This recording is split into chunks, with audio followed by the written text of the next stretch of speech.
Estamos aqui com a Maria do Carmo. Ela é pesquisadora e professora. Então, como é que você começou a sua carreira? Bom, eu comecei a minha carreira, eu me formei em 1984, sou formada em História, e logo que eu me formei eu vim trabalhar aqui no Arquivo Nacional como pesquisadora. Enfim, alguns anos depois, no final já dos anos 80, eu entrei no mestrado em História da Cultura, e foi aí que eu mudei, quer dizer, além de ser pesquisadora, eu me tornei também professora de indumentária, já que no mestrado eu trabalhei com o tema da moda, e isso acabou abrindo portas, fazendo com que eu também ingressasse em universidades, em faculdades, dando aula de História da Indumentária. Então tá. Como você descobriu que você tinha vocação e desejo para isso? Bom, assim, mais ou menos, desde que eu era adolescente, eu já tinha um interesse grande por história, comunicação. Eu pensava em ser ou jornalista ou historiadora. Isso eu fiz um teste vocacional, né, naquela época do vestibular, e eu confirmei. Eu sabia que eu não queria nada na área de exatas, que eu queria alguma coisa na área de humanas, e resolvi investir em história. Mas, ao mesmo tempo, assim, eu sempre trabalhei com fontes, tanto no mestrado como no doutorado, que tinham a ver com imprensa. Então, eu acho que eu consegui o tempo todo juntar essas duas coisas. Sempre trabalhei com jornais, com fontes impressas, com material publicado em colunas de moda. Então, eu acho que no fim o jornalismo e a história acabaram se unindo naquilo que eu produzi em termos de pesquisa. Quanto tempo você levou para poder se consolidar na sua carreira? Olha, eu acho que a carreira da gente é sempre dinâmica, né? A gente se forma, a gente não sai sabendo tudo, a gente sabe muito pouco quando a gente se forma, né? É bom a gente não ter essa ingenuidade. Eu acho que pelo menos uns 10 anos, assim, para me sentir segura como pesquisadora, sabendo o que eu estava escrevendo, porque a qualidade do que a gente faz também em pesquisa, a gente ganha com o tempo e também dando aula, né? A gente aprende o tempo todo. Eu acho que a gente não, assim, é difícil dizer se consolida, porque a carreira se constrói justamente no fazer, né? E principalmente em não se acomodar. Eu acho que isso é o principal. A gente está sempre sendo desafiado, não se sentindo acomodado, mas eu acho que pelo menos uns 10 anos para me sentir mais segura com aquilo que eu estava fazendo, e até uma segurança também da escolha em termos, né, dos temas de pesquisa. E isso eu acho que demora um pouquinho mesmo, pelo menos para mim demorou um pouquinho. Em algum momento você pensou em mudar a profissão, ou se arrependeu, ou ficou em dúvida? Não, nunca tive dúvida. Acho que isso é a grande satisfação que eu tenho, né, de não ter dúvida em relação à história, né, e ao que a história me proporciona. Eu acho que eu não sou uma pessoa fechada, eu tenho que ser professora, eu tenho que ser pesquisadora. Eu acho que pesquisadora posso trabalhar em muitas coisas, né, em exposição, em livro, em revista, em pesquisa para algum projeto, aí, como é aqui no Arquivo Nacional. E professora também, eu posso dar aula de coisas variadas no campo da história, mais especificamente no campo da moda também, né, em indumentária brasileira, posso trabalhar com teoria da moda, com cultura brasileira. Então eu acho que esse prazer que eu tenho, né, e essa escolha, essa certeza é que fazem com que eu também possa atuar em várias coisas. Então você faria tudo isso novamente? Faria. Você não mudaria nada? Não mudaria nada. Bom, devo dizer para vocês, caso vocês não saibam, que vocês não vão ficar milionários, né, como historiadores ou como professores, mas eu acho que isso não é uma novidade. Mas tirando isso, eu acho que eu não mudaria nada, não tenho arrependimento nenhum. Quais são os prós e contras da sua profissão? Bom, os contras eu já falei, né? Assim, acho que dificilmente uma pessoa nessa área vai ter a chance que, sei lá, um engenheiro vai ter de ganhar mais dinheiro, ou um arquiteto. Né? Mesmo que você faça projetos, que você não seja só servidor público, ou que trabalhe em universidade, sempre é mais difícil, né?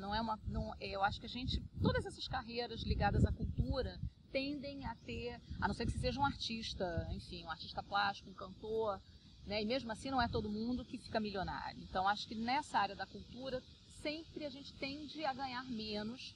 Este é o contra. Os prós é aquilo que eu já falei, né? Eu acho que é a alegria de você estar produzindo o tempo todo, de estar produzindo conhecimento, de estar trocando quando você dá aula, aprendendo e ensinando. E eu acho que essa dinâmica para mim, a grande qualidade dessa profissão. Quais foram as dificuldades que você enfrentou para se consolidar profissionalmente? Bom, eu acho que no serviço público, né, como servidora pública, a gente está sempre sujeita a idas e vindas, a momentos de crise econômica, por exemplo, quando os nossos salários muitas vezes né, não são aquilo que a gente deveria ganhar, e eu, como sou funcionária há muito tempo, servidora pública, tive alguns momentos, né, a governo Collor, por exemplo, em que a gente ganhou muito pouco, né, então, infelizmente, a gente fica sujeito a isso, né, há momentos em que você tem a sua carreira desvalorizada, em que o servidor público não tem o reconhecimento que ele deveria ter, então, como servidor público, a gente sempre está sujeito a essas mudanças, e a esses momentos, e essa instabilidade que pode acontecer. E como professora, também, porque você nem sempre você está... você muitas vezes tem a sua carga horária maior ou menor, né, dependendo da instituição em que você trabalha. Às vezes você não tem uma segurança em termos de você poder ficar naquela instituição, ou você ter aquela carga. Então, um conselho que eu dou é que a pessoa realmente ela não confie só num lugar, né, que ela tente se mover em várias atividades. Eu sei que isso é complicado e que às vezes até dificulta o próprio exercer da profissão, mas infelizmente a gente também fica sujeito a isso. Se você, né, se dedica só a uma instituição, às vezes você corre riscos e profissionalmente acaba sendo complicado. Se você tivesse que escolher entre dar aula e fazer pesquisa, qual dos dois você escolheria? Olha, uma pergunta difícil, é complicado, né? Porque nos últimos 10, 12 anos eu tenho atuado tanto em pesquisa quanto como professora. Então, e as duas coisas são igualmente prazerosas, as duas coisas têm resultados muito interessantes, né? E são coisas que eu gosto muito de fazer.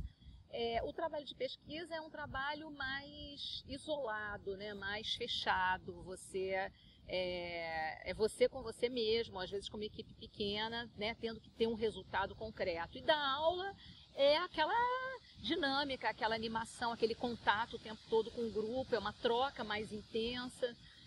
Eu não sei, eu acho que o ideal é você conseguir fazer os dois, você estar numa universidade ou numa faculdade em que essas duas coisas possam ser realizadas igualmente. Não sei se eu respondi, mas é porque é difícil mesmo. Agora, qual é o seu profissional admirado? Olha, é difícil dizer, assim, escolher um profissional admirado, né? Ou um historiador, ou uma pessoa que tenha me influenciado. Eu acho assim, que na história, né, eu aprendi a gostar de vários historiadores brasileiros e estrangeiros, sobretudo franceses, né, que foram aqueles que se preocuparam com temas que eram considerados malditos. Né? E na sociologia, por exemplo, Gilberto Freire. Demorei muito a ler, tinha muito preconceito com a obra dele, e com ele politicamente, sempre achei ele uma pessoa muito reacionária e complicada. Mas quando eu descobri a obra do Gilberto Freire, foi muito importante para mim. Né, quando eu tive maturidade também para entender a produção dele, a obra dele, a importância da obra dele, porque ele, escrevendo nos anos 20, nos anos 30, ele já chamava atenção para a importância da gente se deter em temas como a roupa, a alimentação, a sexualidade, as relações de gênero, as relações raciais. Então, é um profissional, é um pesquisador que eu acho que abriu muitas portas e que a gente deve muito, assim como outros estrangeiros, como uma historiografia francesa dos anos 60 para cá, 70, 80, que também se voltou para esses temas. Então, são essas pessoas, assim, é difícil nomear uma, mas o Gilberto Freire é uma pessoa que, como pesquisador, acabou sendo importante para mim. Quais dicas e conselhos você daria para alguém que pretende ingressar tanto na pesquisa, tanto quanto na área acadêmica? Bom, a dica que eu daria é não parem de estudar, não parem de se aperfeiçoar, não achem que se formar ou fazer mestrado ou fazer doutorado é garantia, né, de que vocês vão estar empregados ou que vão ter bons empregos. A gente sabe que o mercado de trabalho é muito rigoroso, né, muito exigente, que a sorte não cai do céu, né, a gente tem que trabalhar muito e trabalhar bem, e trabalhar o tempo todo. Então eu acho que é estudar e no nosso campo se abrir para as referências, né? Assim, o tempo todo tá procurando se manter informado, mas não por obrigação, por prazer mesmo, ir a exposições, ir ao cinema, ir ao teatro, ir a show, ter um olhar apurado também, eu acho que atento a tudo, né? As influências todas que a gente tem no mundo. Então acho que isso é fundamental, né, para a gente se manter vivo e se manter bom profissional. Você se considera realizada profissionalmente? Eu me considero. Eu acho que eu tenho a sorte de ser feliz na escolha que eu fiz. Eu não vou dizer que eu não tive momentos difíceis profissionalmente, que a gente tem altos e baixos na carreira, em termos de prazer, né, em relação ao que você está fazendo. Eu acho que isso também é um conselho que eu dou. A gente não vai estar sempre feliz e sempre achando que o nosso trabalho é o melhor do mundo, mas assim, pensando como uma escolha profissional e tendo, né, uma maturidade que a gente adquire, eu acho que eu me considero sim realizada.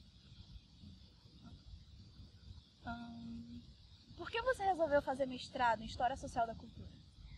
Bom, porque eu queria continuar, né, estudando. Eu já tinha me formado há alguns anos, há uns 4 anos, quando eu resolvi fazer mestrado. E eu queria assim, me dedicar a uma área da história que fosse aberta a esses temas com os quais eu tinha já uma relação. Eu não queria fazer mestrado em história política, por exemplo. E não é uma desvalorização disso, mas não era exatamente o que me interessava e não é exatamente o que me interessa. Então, quando esse mestrado começou, e foi nessa época que surgiu esse mestrado na PUC, eu achei que tinha a ver comigo pensar a sociedade, pensar determinadas questões do ponto de vista da cultura, né? E, enfim, eu acho que era uma abordagem, uma perspectiva diferente do que a gente tinha até então, que foi o que me levou a fazer essa escolha. O que te inspirou a escrever A Cidade e a Moda? E qual foi o objetivo do livro? Bom, o livro é a minha dissertação de mestrado, né, em História. Na verdade, a princípio eu pretendia trabalhar com vários temas relacionados ao Brasil do século XIX. Eu achava que no mestrado eu ia conseguir falar da alimentação, da cultura de uma maneira geral, das artes, enfim, do Rio de Janeiro desse ponto de vista.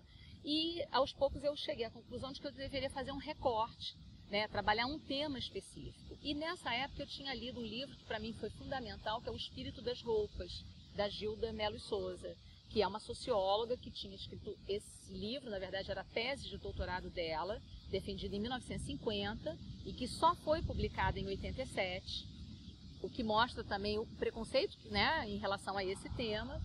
E eu tinha, no mestrado, quando eu estava pensando em trabalhar com o século XIX, eu li esse livro e falei, não, eu vou trabalhar com a questão da moda, como a Gilda de Mello Souza, mas trabalhando especificamente com o Rio de Janeiro, pensando qual o papel da moda para essa sociedade que vai se formar a partir da vinda da corte, né?